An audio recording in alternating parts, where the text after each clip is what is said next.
Hello everyone and welcome to the Boston Micro Soldering channel. I want to do just a very quick video tonight, follow up on an HDMI repair we did earlier in the day. This is a CUH-1001, the original PS4. We had already taken this device apart, diagnosed a bent HDMI port, replaced it, and now we've got good working image. But in testing, we discovered that there is a disk drive issue. So this device will detect that a disk is going in. It'll roll back, roll back, roll back, roll back, roll back, and at no point does this console actually start spinning up the disk. So when we go into our menu, nothing is detected. Now, this isn't an issue that can be solved through cleaning. It's not a case of the rollers not gripping the disc. In fact, we can see it ejects fine. This is an issue with the drive itself. So what we're going to do is open this guy back up real quick. We're going to swap the drive and retest. Now, one of the issues that you get buying a lot of used devices, especially if it's eBay, OfferUp, LetGo, when things are sold as is, they might put these consoles back together with random parts from 2, 3, 4 different devices. So what we're really going to hope is that no one has swapped out the control board for the Blu-ray on this device. PS4s are one of those devices that unfortunately have married components. So the board that controls the Blu-ray disc is paired with the motherboard of this device. So if that has been swapped before, this unfortunately is not fixable because we have no way to marry a new disk drive board to the motherboard of this console. But we're going to swap out the drive, the laser unit, and the carriage at least, and hopefully there is no issue with the Blu-ray board itself. Now the great thing about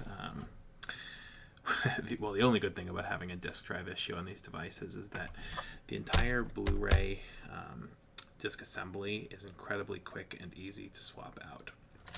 So when I get this open, I don't even have to remove the power supply or any of the associated screws. I can literally go right for the drive. Now I would first have to break the warranty stickers. So for instance, if this device hadn't been opened before, I am still going to have to get the 4 outside case screws off, remove those 4 warranty void stickers to get in. But once I'm inside the device, it's incredibly simple. We've got just 2 ribbon cables to worry about. Data going straight to the Blu-ray board. This is a very easy pull tab. And far more annoyingly, underneath the data, we have a power cable, which for those of you with large hands, will not enjoy taking out. So the best way to get this is to find a pair of needle nose pliers with good grip, or maybe some tweezers with a curved grip, and you just need to kind of wiggle this out of place. Never grab a single wire. It's really best to grab it right where this electrical tape holds it all together. And from there, I've got 4 of the familiar case screws that you'll see all throughout the CUH-1001s and the 1115s.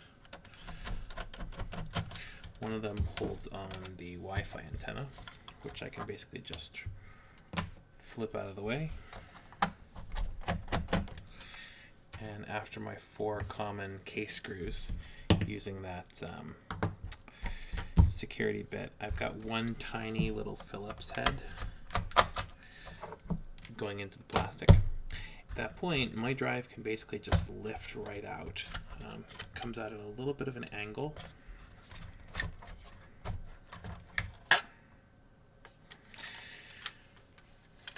See the gears for the eject mechanism here. Now what we're not going to do is swap this entire assembly. It's very important that we keep this board, the one which is married. Hopefully, we really hope that this is the original Blu-ray board married to this console. We're going to take this board out, leave it with our console. So that's 3 more of these little Phillips head screws to get the top plate off. Board has 3 ribbon connections going in. 1 last small Phillips screwdriver. That really releases the board.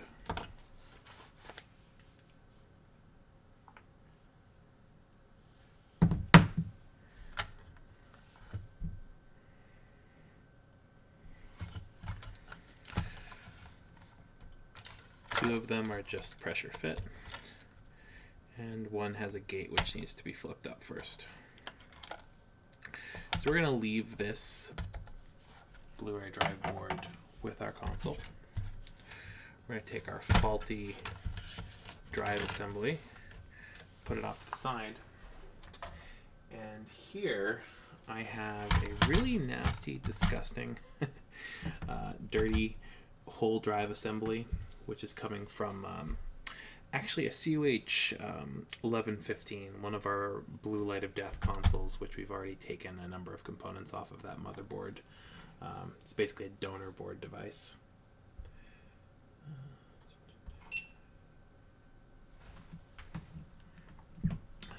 So that console is just for parts. It is pretty dirty. I don't have high hopes that the rollers, the mechanisms in here, are going to be very good. But we're going to try this board, this assembly out, just to see if we have a board issue on our console or if we have a drive issue on the console. So the old dirty board for the old dirty console is going to be left behind. We are going to slip our hopefully original board onto the donor drive assembly.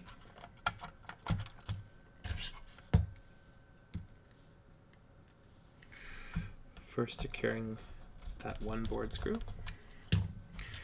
then getting our 3 flex cables into place.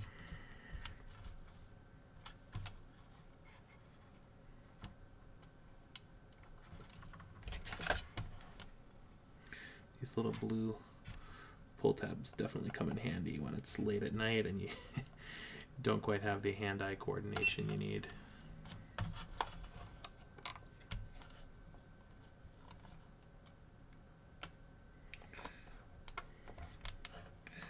And close our gate.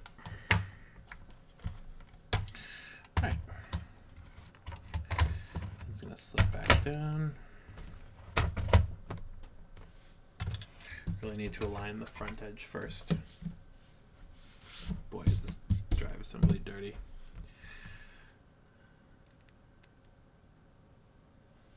Okay. Going to get our shield plate on.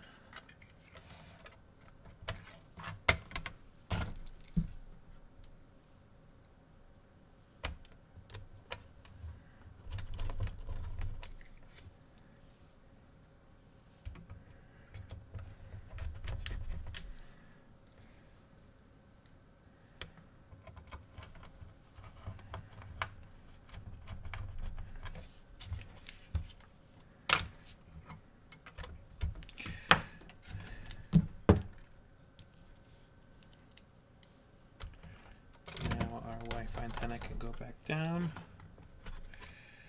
We'll get our 4 security screws back in. These are really what holds the drive assembly in the housing. Not much, especially considering all of these screws go into plastic. And our last small Phillips on that front lip.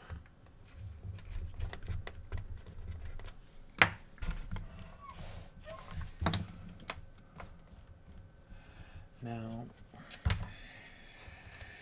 the power for the drive is a little bit annoying. It's not something you can really see. I like to just kind of, grab this by the tape, move it around until it starts to slip in, and you'll see you can very loosely get this plug aligned almost to the edge of the board. And you just want to take something which you're not going to scratch the board with, like a plastic spudger, and just push it in the rest of the way. Doing this almost by feel before sight. And it's in. Data cable's far easier. Just need to depress on the tongue and slide it in. Our power supply is still there, we never took it out, so it's going to be easy to go in and test.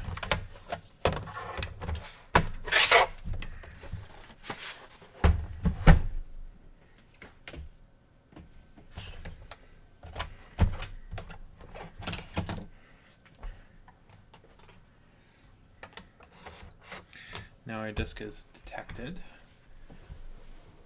Boots up the device.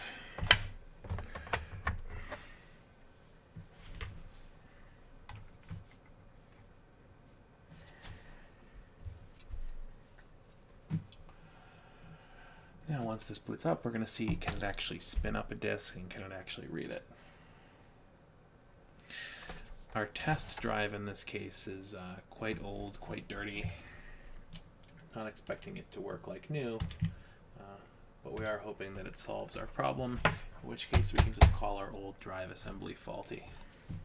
Let's see. Oh boy, that's slow. Needs a little help. This is some dirty rollers. Although you notice, as soon as it gets to the back of the drive assembly, it does stop the rollers, and I can hear this spinning up. So already we've gotten further than our original drive assembly.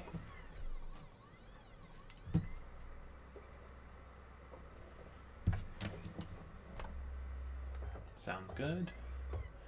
We do have a disk icon on the screen, and we have our movie.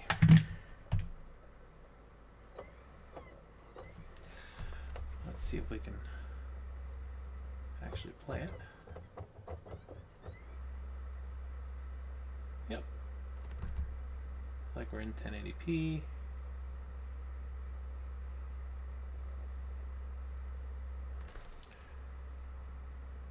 Spinning sounds good.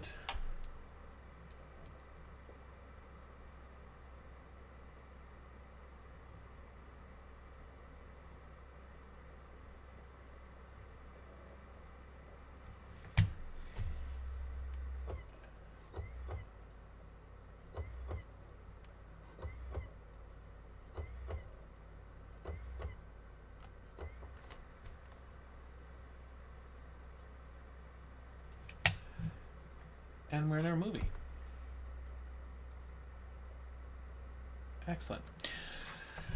Well, a little later we're going to open this up again. We're going to clean those drive rollers and take this poorly working drive and turn it into a good as new working drive. But for now, that is how we swap a faulty drive assembly on, in this case, a CUH-1001, but it also applies to the CUH-1115s as well. Even though there's a lot of differences in small parts between those revisions, different power supplies, different boards, we were able to take a faulty drive on a 1001 and replace it with a working drive from an 1115. So if you encounter the same issue where a drive isn't spinning up when a detected disk is inserted, you can go ahead and swap the drive.